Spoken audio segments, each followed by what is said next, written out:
happy February. I love the month of February. It's filled with so many fun things. Not only do you get to celebrate Valentine's Day, but you could celebrate Galentine's Day. You could get together with your girlfriends, have fun treats like chocolate.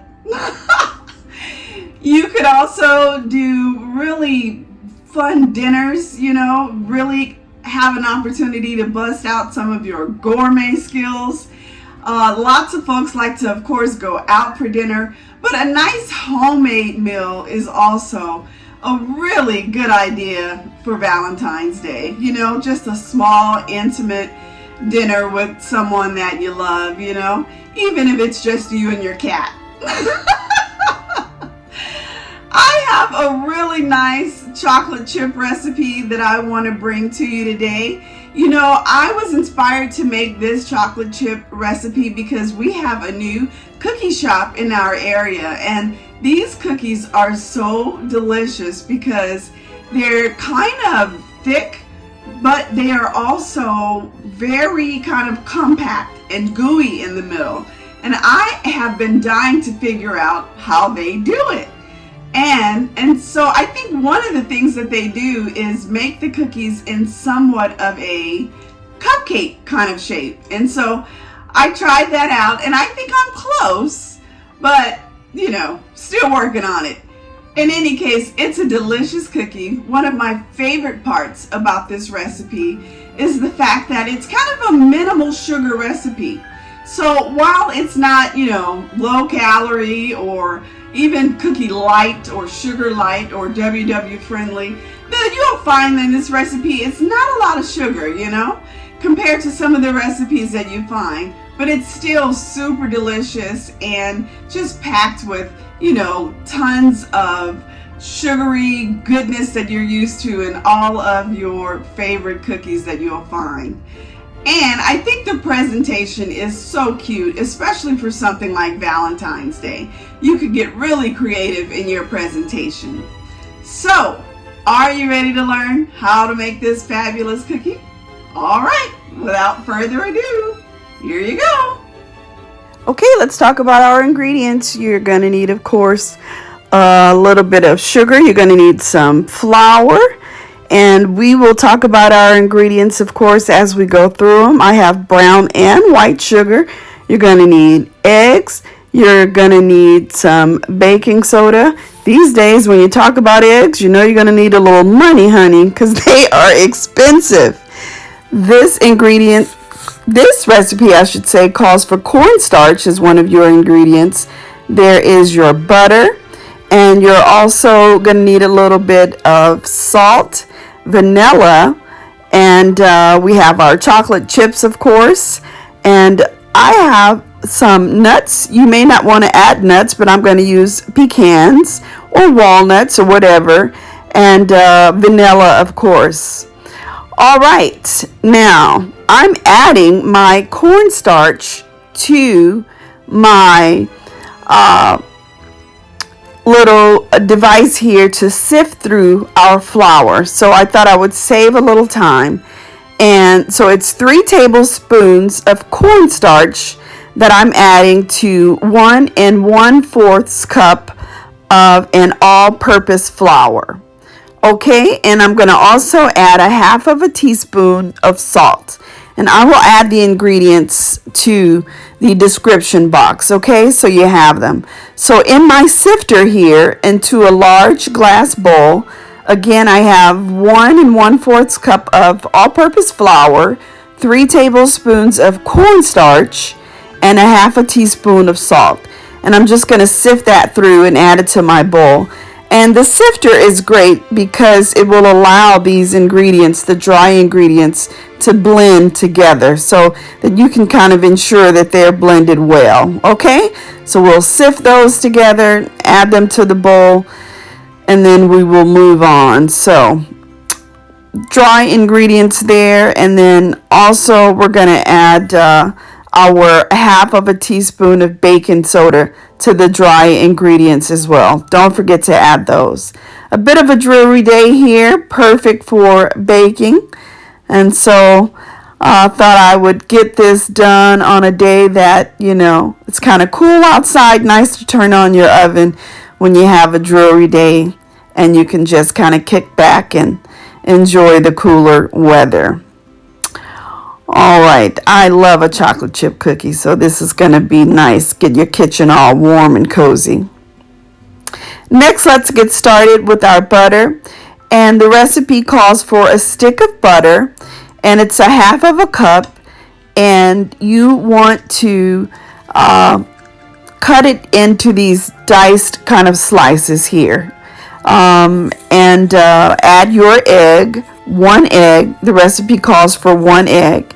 And I mentioned to you the sugar content being, not as heavy as the others. So you're adding here 6 tablespoons of brown sugar, and you're also going to add 6 tablespoons of a granulated sugar.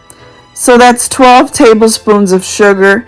I don't know what that would come out to normally, but 12 tablespoons of sugar, to me, that's not so bad. So, all right, so 6 white and 6 brown tablespoons of sugar. We're going to add that here in this bowl along with our butter, and we're going to also add here our vanilla, and this is a half of a teaspoon of vanilla. You could add a little more if you like. This is my Mexican vanilla. I picked this up on our last trip to Mexico. I love it. I hope I never run out. And we're going to go ahead and blend this together. Now, I picked up a little trick to ensure that sugar doesn't go flying everywhere. I'm going to add a towel over my bowl and my hand mixer here so that I can blend this up nicely and get that butter and the sugars together. And again, just kind of make sure that it doesn't go everywhere. So we're going to get that mixed up, and should look good. There we go. And you see, I'm going to get my rubber spatula, combine that, and that's what it's looking like. I love the smell of cookies when you're making them. At this point, you're just, that brown sugar with the butter and the vanilla. Ugh, it's a candle, right? I'm sure you've picked up candles and they smell just like what my bowl smells like right here, Okay, we're going to use our hand mixer and get this mixed up a little better so that it's a bit more emulsified, okay? So we're going to go through this. I could drop my towel now because it's mixed up a bit better, not as grainy, so it's not going to go flying everywhere. All right, and we're going to go ahead and add our dry ingredients a little bit at a time. So again, this is just kind of to ensure that, first of all, everything is blended well. So you don't want to go plopping it all in at the same time. But again, I think it just makes for a neater kitchen, right? But yeah, so go ahead and add your dry mixture into the bowl with your sugar, egg, and vanilla. Okay? And get that all blended together well.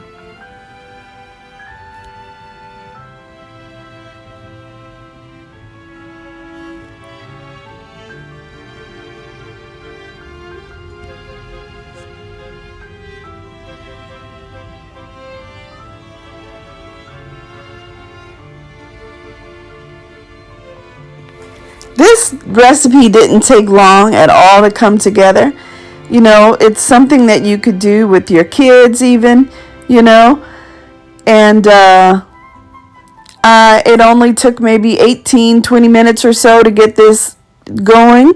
I think that when you leave your ingredients out on your countertop to kind of come to room temperature, it makes it even easier, especially when you have everything right there with you. Now, every time I use my hand mixer, I get the tip to leave something under my bowl like a towel so that it just makes it easier to handle and things don't go running away from me. I am an amateur cooker, so, or cook, I should say, so it's not always as graceful as it could be. But here you are. Don't go licking those. You want all of that.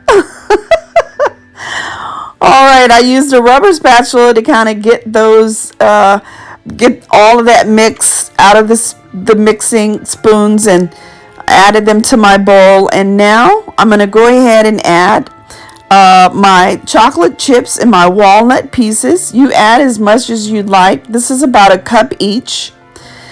And I'm going to add that directly to our ingredients in the bowl and give that a mix. And that's basically what we have there.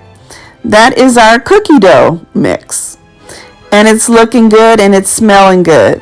And I'm going to have to switch over to my wooden spoon because the rubber spatula just isn't doing any justice here. So I need a really good strong spoon, one that I can handle well and get that all incorporated and mixed well together. So, and again, don't forget I'm going to leave all of these ingredients. So I am going to preheat my oven, get this, 475, okay? That's pretty high for this recipe. And it doesn't cook very long. So this is a very interesting, cookie recipe.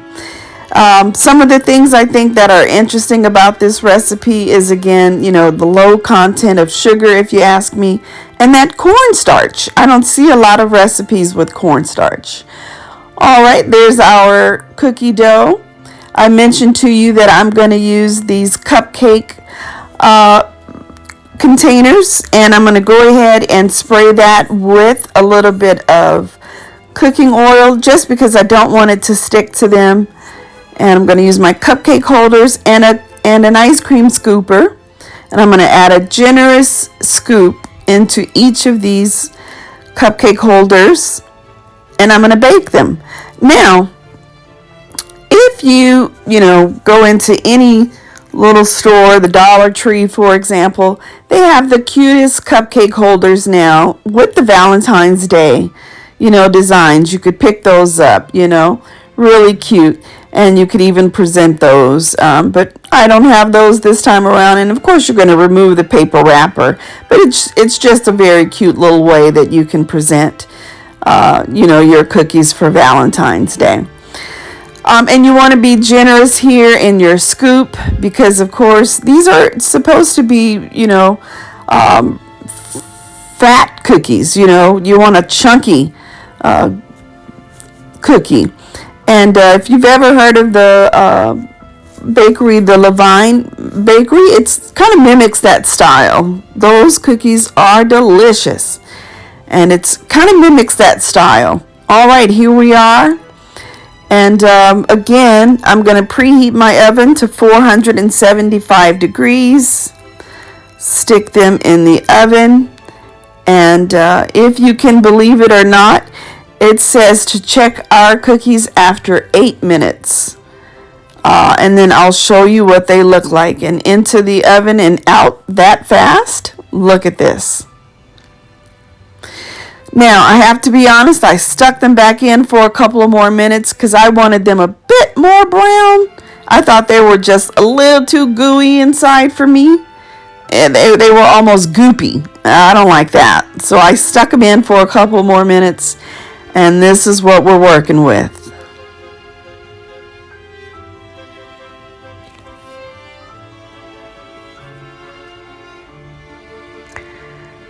Not much of a gooey center, but they were delicious. And look how thick those are. Yummo. You got to give these quick little cookie recipe with the nuts and the chips, you got to give it a try. And aren't they cute? You got to do it. Happy Valentine's.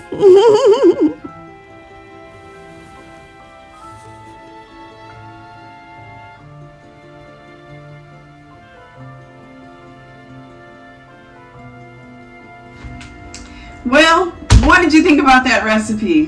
Fun, right? I love that cookie recipe because to me it's just so simple to put together. Not a lot of ingredients there. Again, I think the sugar count is, pretty under the radar when you consider some of the cookie recipes out there where they call for a cup of sugar, So yeah, I hope you like that. I hope you enjoyed that, and I hope you put it together this month, of course. February is a time of love, for your Valentine's Day dinner, your Galentine's Day dinner, or just any time, having a cookie at any time is always a good time. Am I right? But I hope that your February is awesome. Not only is it Valentine's Day, but February, of course, is Black History Month. I hope that you get an opportunity to maybe learn some new facts in Black history this month. It's President's Day this month. Maybe you get a day off and you get a chance to have a little bit of R&R. All right, I will see you on the next video. And until then, take care. Bye.